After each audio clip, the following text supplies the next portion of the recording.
Welcome everyone to the send-off ceremony of Security and Safety Forces for Nazareno 2026.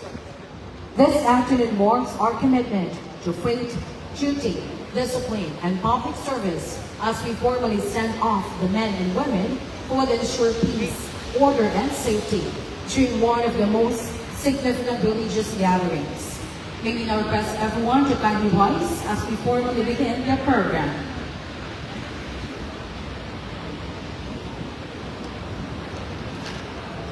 Mga kababayan, ang pambansang awit ng Pilipinas.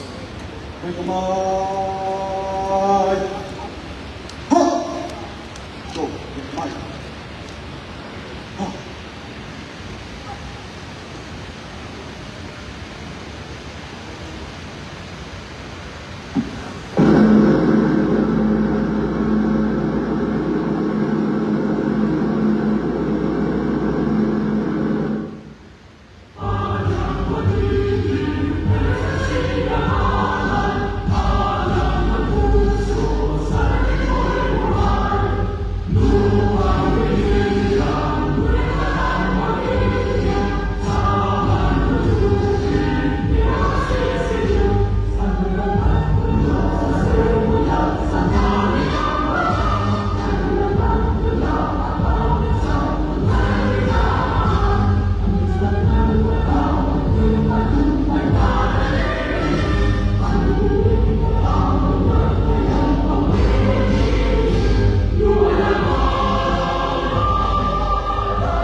Please remain standing.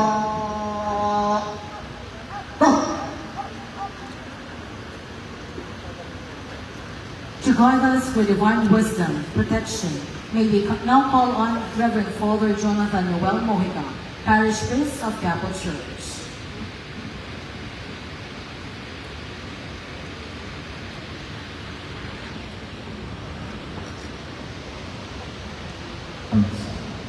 Pangalan ng Ama, at ng Anak, at ng Espiritu Santo. Amen. Panginoong Jesucristo, aming minamahal na nuestro Padre Jesus Nazareno, sa pagtitipon namin sa hapong ito, kami po ay iyong gabayan. At sa paglilingkod namin, Panginoon, lalong-lalo na sa mga deboto na tutungo dito para sa iyong kapistahan. Nawa, Panginoon, ay kami ay iyong gabayan.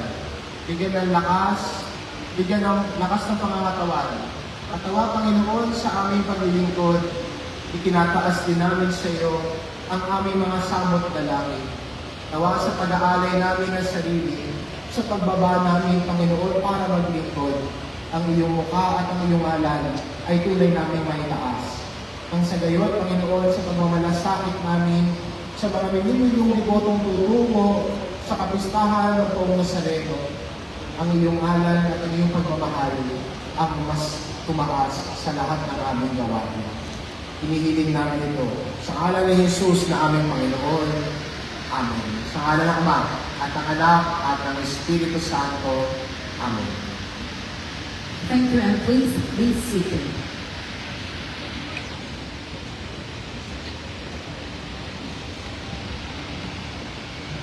We now proceed to the welcome remarks and acknowledgement of attendees. May we call on Police Colonel Roderigo A. Roy Jr., the Deputy District Director for Administration of Manila Police District, to deliver his welcome remarks.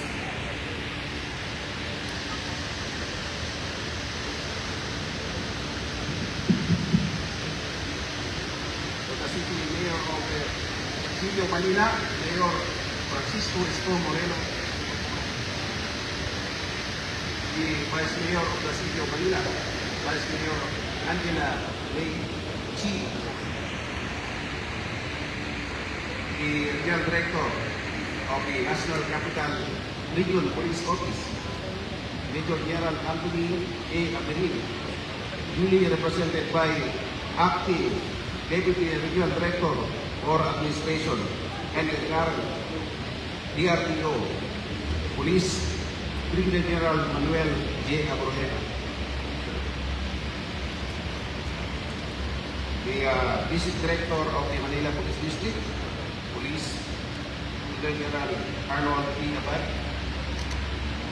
Officials of the Catholic Church Administration, headed by Father Ramon Yen.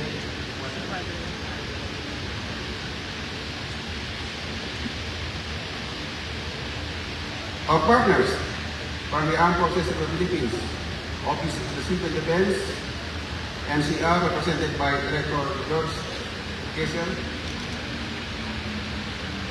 Philippine Coast Guard, Commodore Christopher Uñado, from the DOH, ASEC, Dr. Gloria Balboa. There are bureaus and agencies involved. Other officials of the city government of Manila. Other senior police officers, NCOs, volunteers, class leaders, and friends, paramedics. I warmly welcome you to the send-off ceremony for the Feast of the Jesus Nazarene 2026. The Feast of the Jesus Nazarene is a deeply rooted tradition that reflects the strong faith, resilience, and devotion of millions of Filipino devotees. For centuries, this sacred celebration has stood as a powerful symbol of hope, sacrifice, and unwavering belief. It continues to unite our people, regardless of background or circumstance.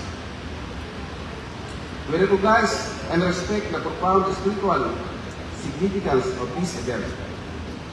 For our devotees, the journey of Nazareno is a personal act of faith. And as public servants, it is our duty to honor this faith by ensuring that everyone can participate safely and peacefully.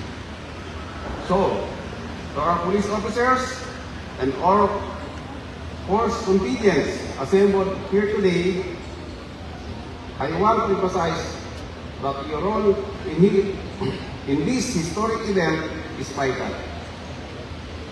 We are not only tasked to enforce the law, but more importantly, to protect lives, maintain order, and serve with compassion and professionalism.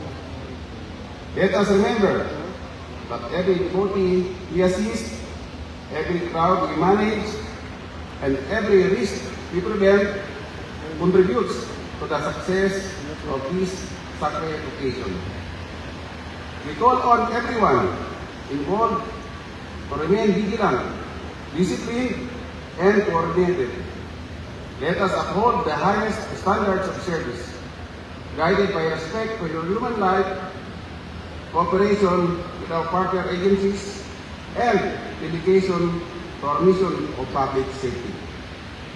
May this feast of Jesus Nazarene 2026 be peaceful, orderly, and spiritually uplifting for all.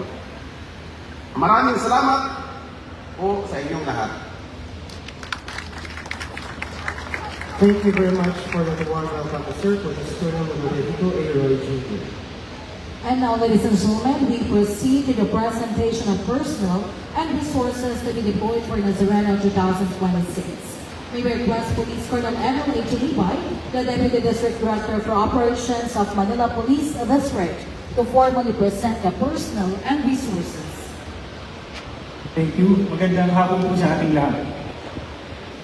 It is my distinct honor and privilege to present before you as the Deputy District Director for Operations of Manila Police District, the members of the inter-agency contingent, including the respective logistical capabilities composed of the Manila Police District,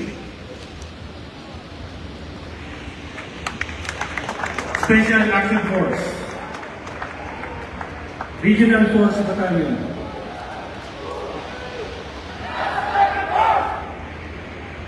Regional Headquarters, NCRPO.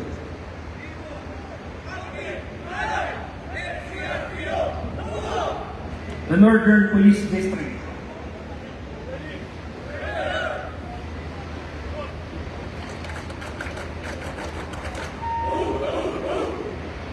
Contingent from Eastern Police District.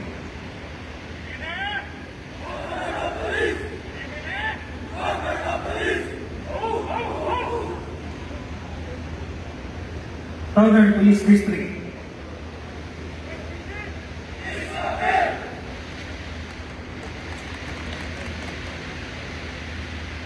Quezon City Police District.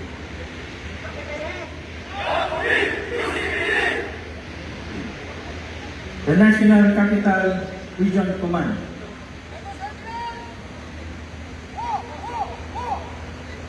The Philippine Coast Guard.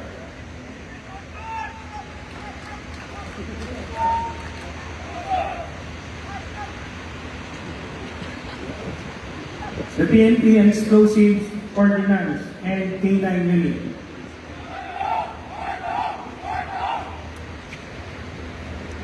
From the Department of Health,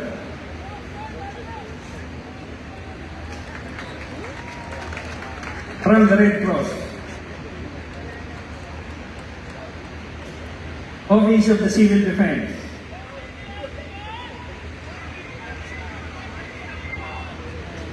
the Manila Disaster Risk Reduction Management Office, from the Bureau of Fire Protection,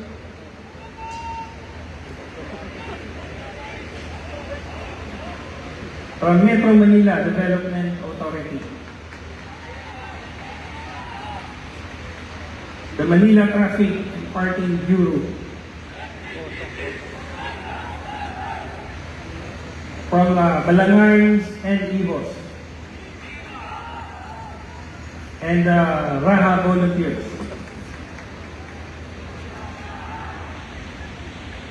With a total of 20,000 strong men and women ready for Nazareno 2026 deployment tour.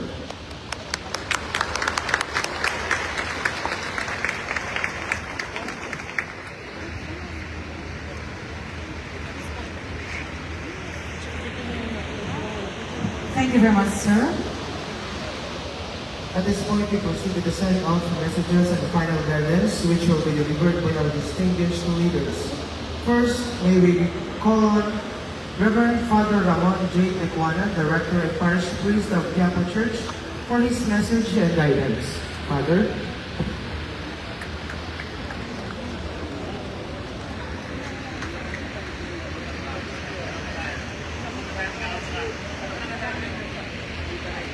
Magandang hapon po sa inyo lahat.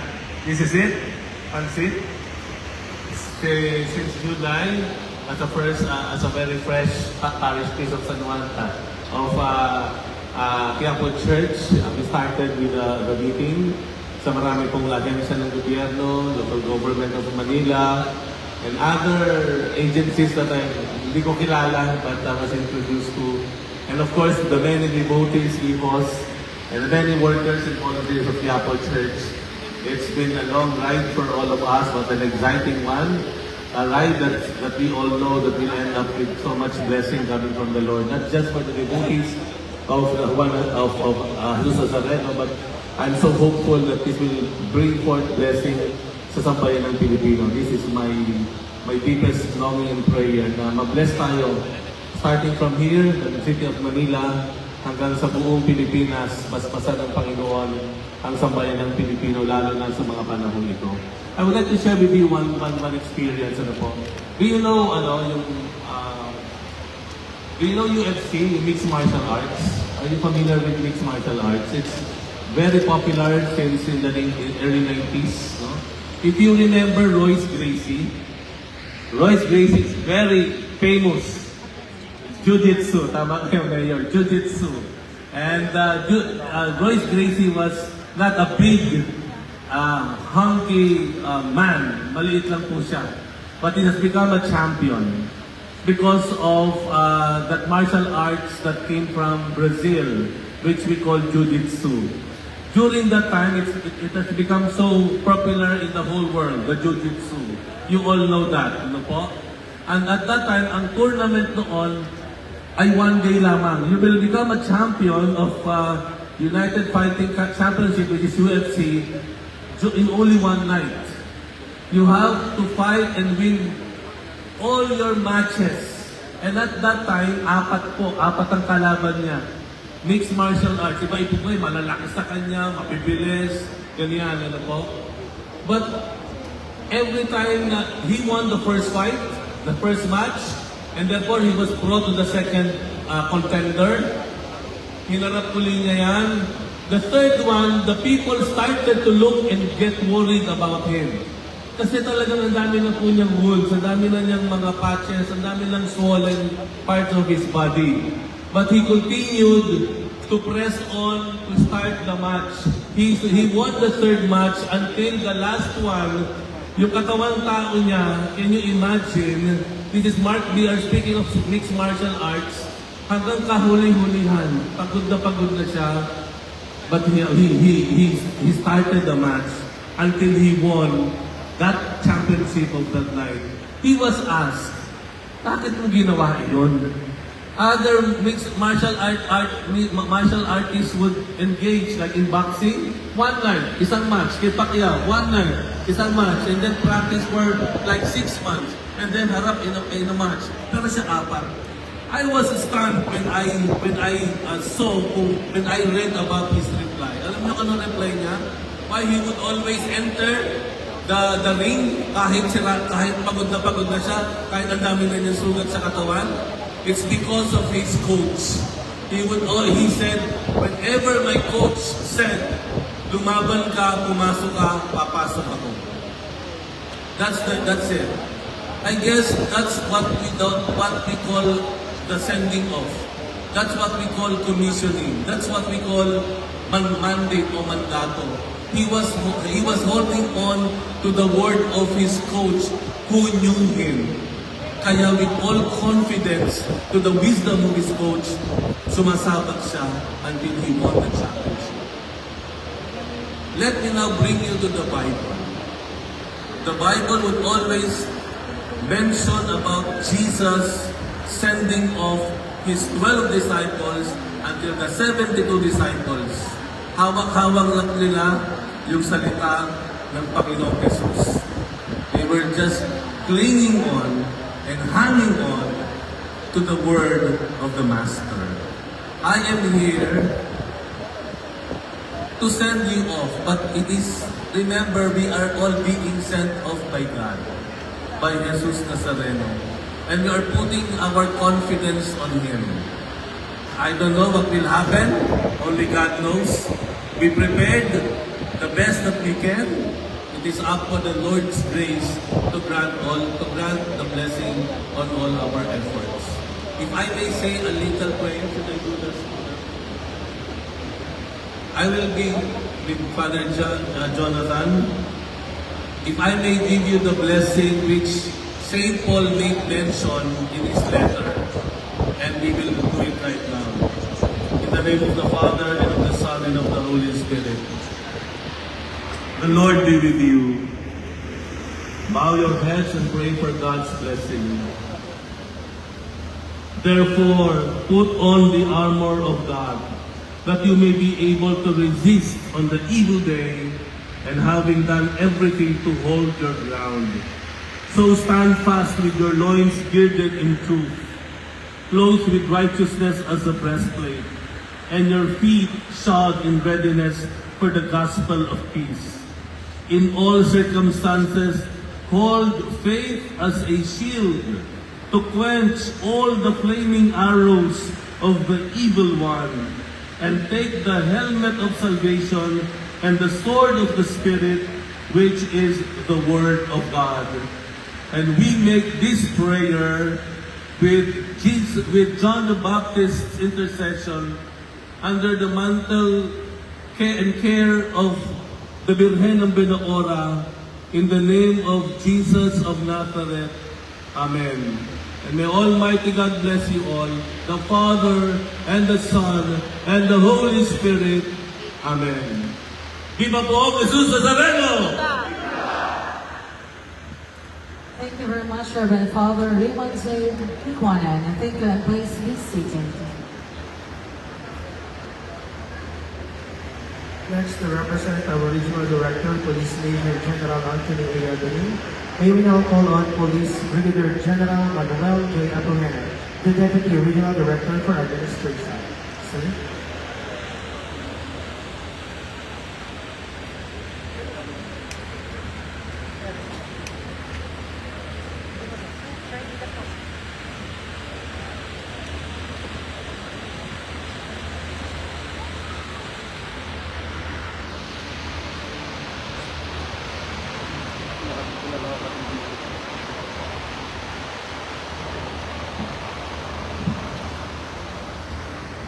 Sa lahat po na naririto ngayon, isang magandang hapon po sa lahat. Una, nais ko pong bigyan ng pagkilala ang ating butihing Mayor, Honorable Isko Moreno, Sir, Father Likwanan. Sa lahat po ng mga nandito ngayon, isang magandang hapon po. Ipinaabot po ng ating butihing Regional Director, Major General Anthony A. Abirin, ang kanyang paumanhin sapagkat hindi po niya tayo nasamahan ngayon because he has to attend a very important activity in Camp Crame.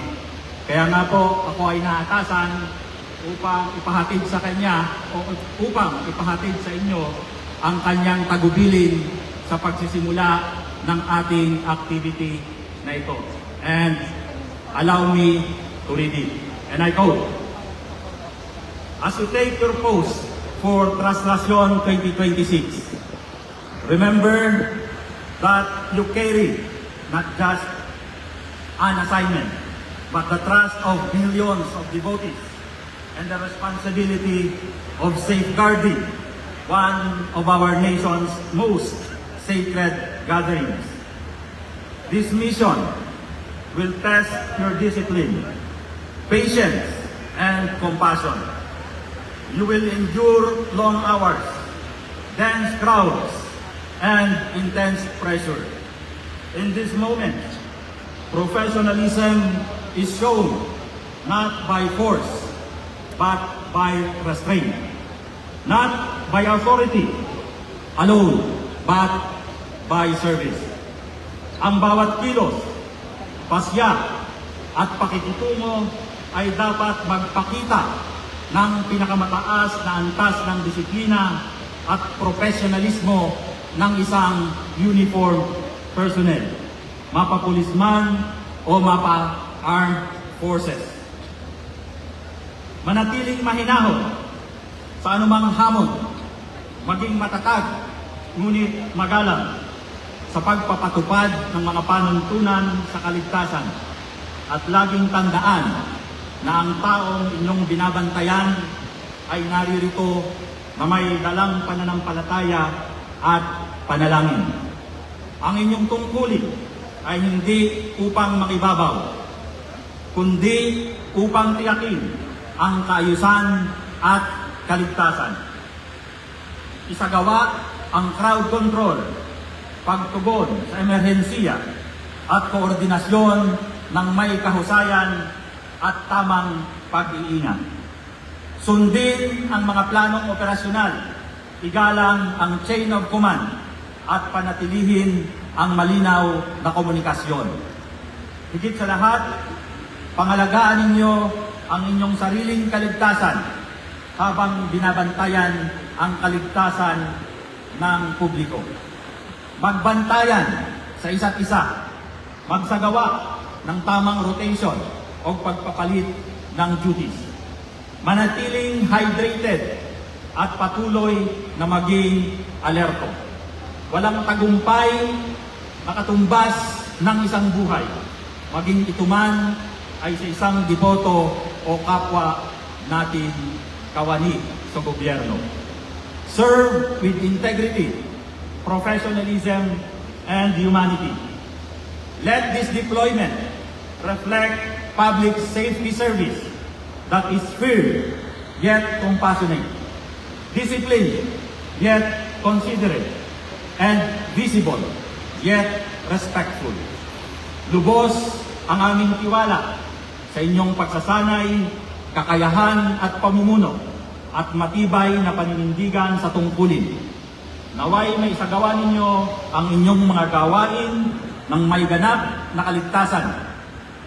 Makabalik sa inyong mga pamilya ng ligtas at walang kapahamakan at magkaroon ng karangalang makapaglingkod sa makabuluhan at banal na pagdiriwang na ito.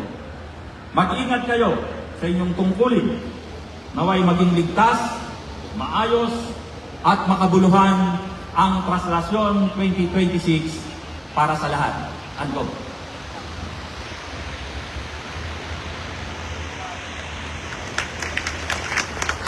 Thank you very much, Sir Brigadier General Manuel J. Abrojena. And finally, ladies and gentlemen, for his message of support, may we now call on the City Mayor of Manila, Honorable Isko Moreno Dumagoso. Maupo po kayo. Good afternoon. Una sa lahat ay nais ko po ipagpasalamat on behalf of the people of Manila to our Commander-in-Chief, President Bongbong Marcos Jr. for letting and allowing the City of Manila to access all national government logistics or resources.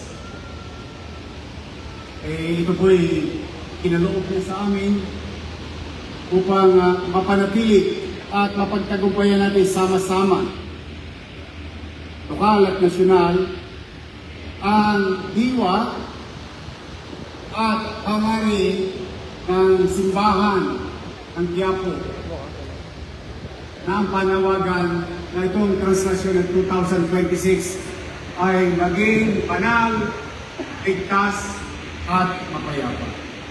Kaya to the President, to the men and women, uniformed personnel across, and to the civilians, to the EOs, volunteers, NGOs, maraming salamat po on behalf of the people of Manila.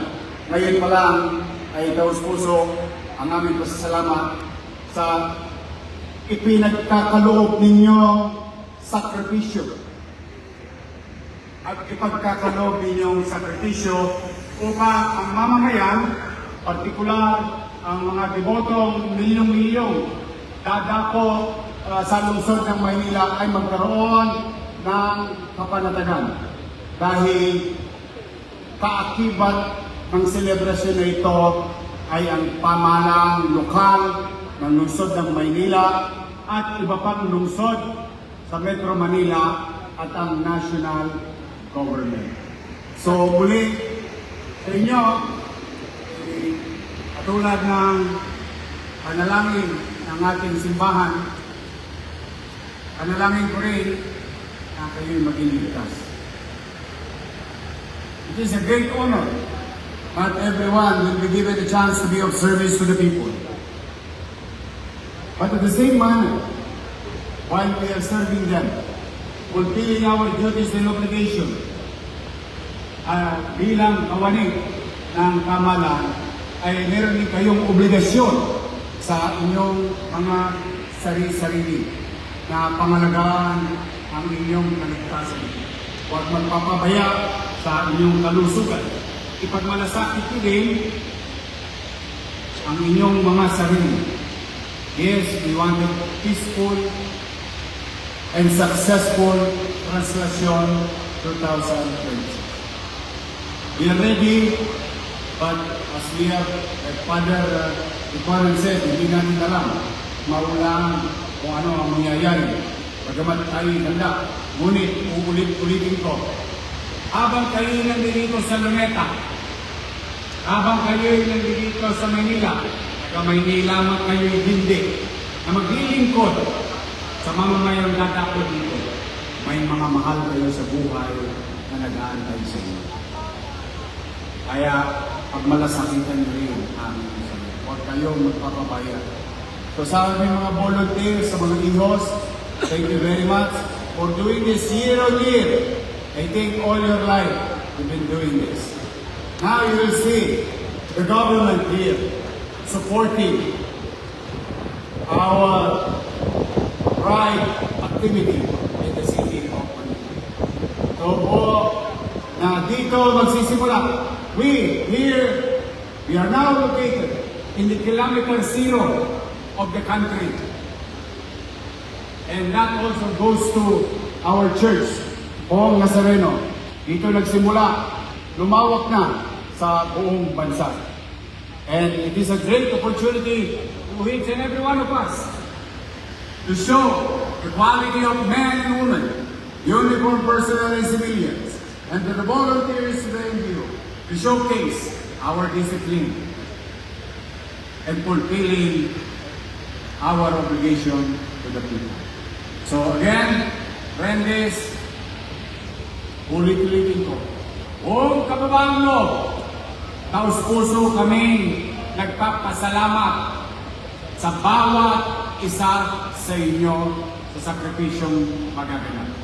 At bilang panghuli, magsama-sama tayong manalangin pag ay may mga libreng oras na maging ligtas ang bawat isa. Bawat buhay mahalaga. Yan ang obligasyon natin. Yan ang panalangin natin.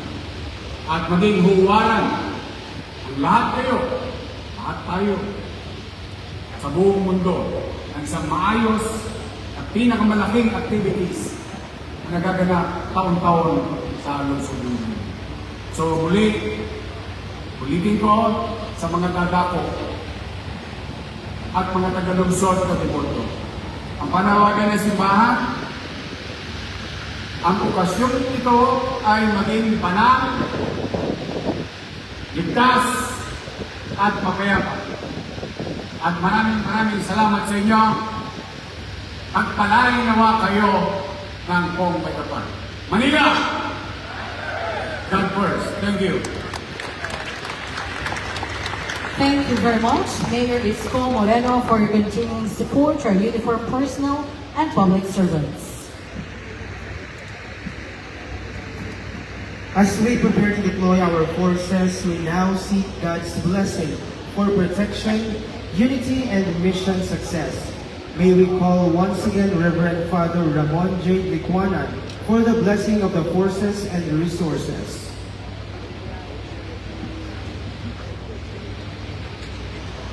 We would also like to request the City Mayor, the Vice Mayor, and other officers to please proceed downstairs for the blessing of the personnel and resources. Exiting from the right side of the stage,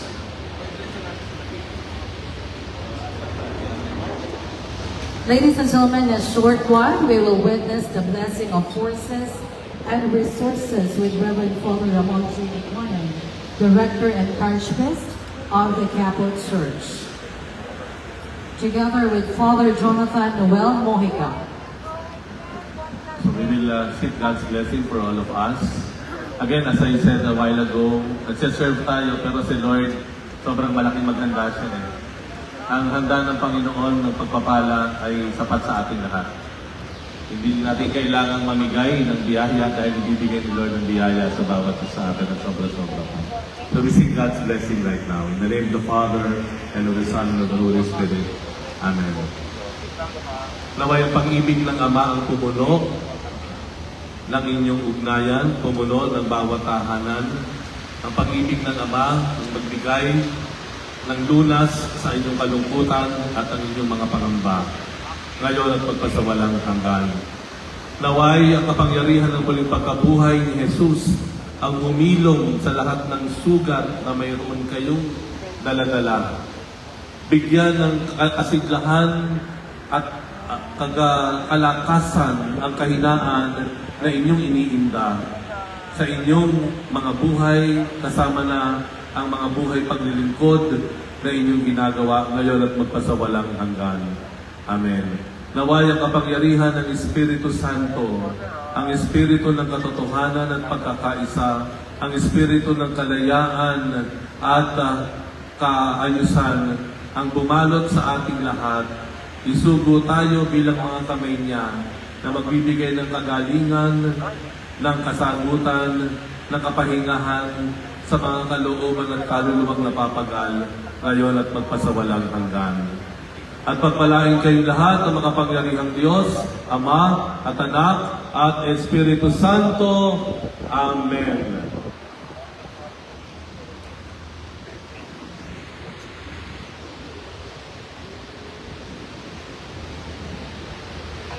Inaayayahan po namin lahat na tumayo at kung paggalang natin sa lubungin si Father Liquanan para po tayo ay basbasan.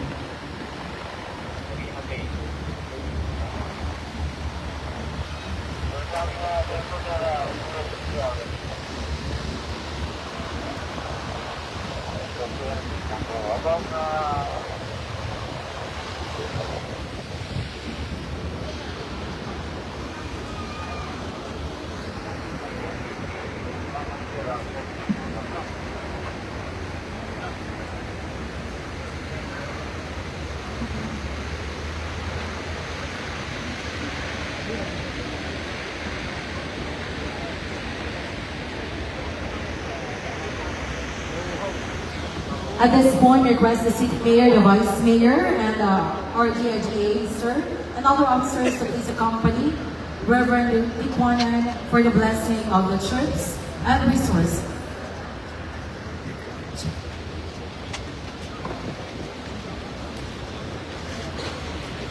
Starting from the Raha volunteer, kindly proceed in your respective formations, please.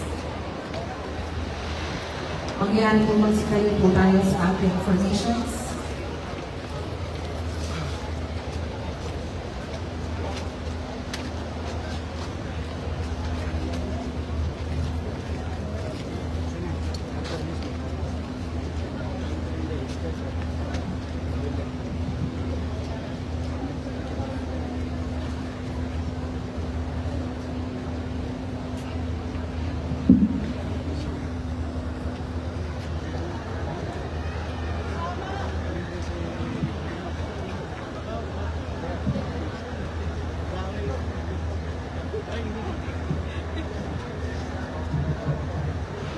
Mga manyunyot yan.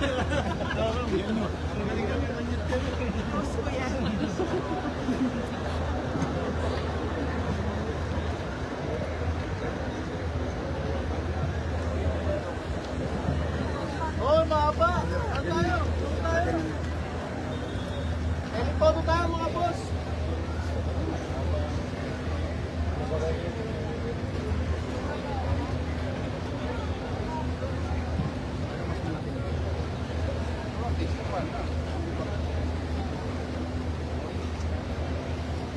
We would like to request our participants, our troops, to please remain in their respective formations for the photo opportunity in a few minutes.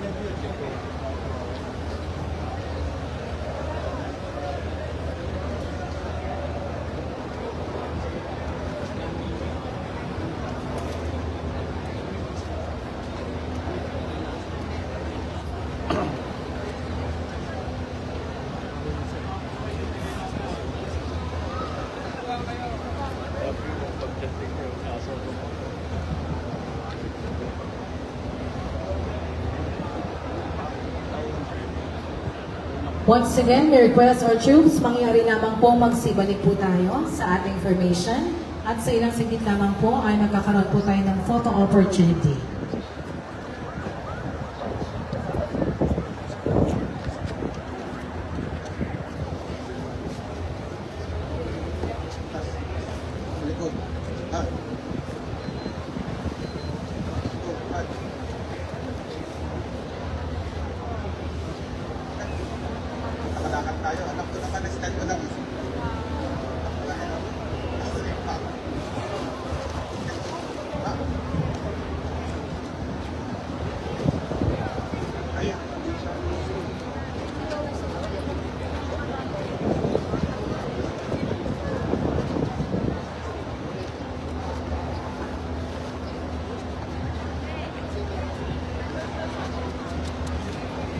Sa ating friends from the media, pwede po tayo mag-occupy na dito sa baba ng stage in preparation for the photo opportunity. You have a place here po sa harap ng ating stage, please. Pwede po kayo pumunta na dito sa harapan.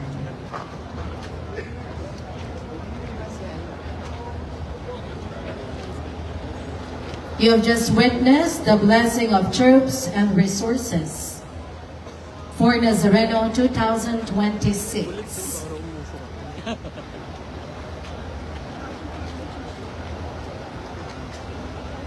All right, once again, we request our friends from the media to kindly position yourselves here at the center. Mangyari lamang pong pumunta po dito sa gitna ang ating mga friends from the media para maganda po ang kuha ng ating photographs. Again po, our friends from the media, paki-vacate po yung area sa harap ng ating troops. Lipat po kayo dito sa gitnang bahagi. Okay, lipat po kayo dito sa bandang gitna para po makuha na maganda ang ating troops.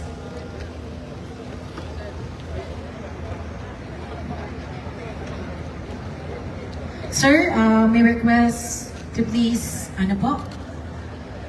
turn on our back, sir. Facing the stage po, please. Together with the troops po. Okay. Once again, last call po sa ating friends from media. Friends from the media, bakit lang po yung area na yan para maganda po ang ating kuha ng photograph, please. Okay, 1, 2, 3. Okay. Here we go. Photo ops po tayo. And ready? And 1, 2, 3. 1, 2, 3. 1, 2, and 3. Okay, that's one po. 1, 2, 3. 1, 2, 3. 1, 2, and 3. Maaari po bang makalinag sa masigabong palakpakan para sa isang successful send-off ceremony for Nazareno 2026. Thank you everyone for your presence and cooperation. This concludes the send-off ceremony of Security and Safety Forces for Nazareno 2026. Maraming salamat po sa inyong lahat. We are your hosts from Manila Police District. Thank you very much and Viva Señor Nazareno!